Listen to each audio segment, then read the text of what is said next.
خیلی خوب خیلی خوب. سلام آقای قرمز، بگو ببینم میخوای توضیح بدی که چرا یه چوسه خون ریختی روی چشات ها؟ نمیخوای توضیح بدی مرد؟ اینا خون نیستن، اینا سس گوجن. سس گوجه. این حرکات قدیمی شده، داشت بی خیال شو. ببین، من تو آشپزخونه بودم، داشتم غذا درست میکردم، من ندیدم یه جنازه اونجا افتاده بود مرد. ببین ببین اینا. این این حرکات دیگه قدیمی شده. خب بچه ها رأیشو بدیم بره. ولی من هیچ کاری نکردم.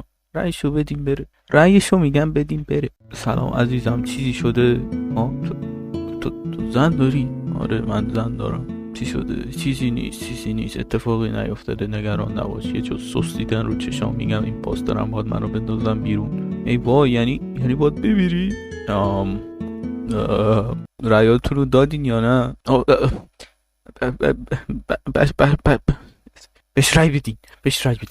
نه گوش دارم میخورم. بهش رأی بدین، خون رو چشاشه. سلام بابا جون، چطوری؟ بچه داره؟ آره من بچه دارم. بچه ندیدی؟ رأیاتون رو دادید یا نه؟ راست میگه. داشت بی خیال شدی که زن و بچه داره، ویل کن. نه نباید گول بخوریم. رأی بهش بدین. خب بچه ها، من دیگه قراره مثل این که شما رو نبینم، ولی شما خیلی آدم های خوبی بودید، بعدا میبینمتون. نه رأی بدین من نمیتونم.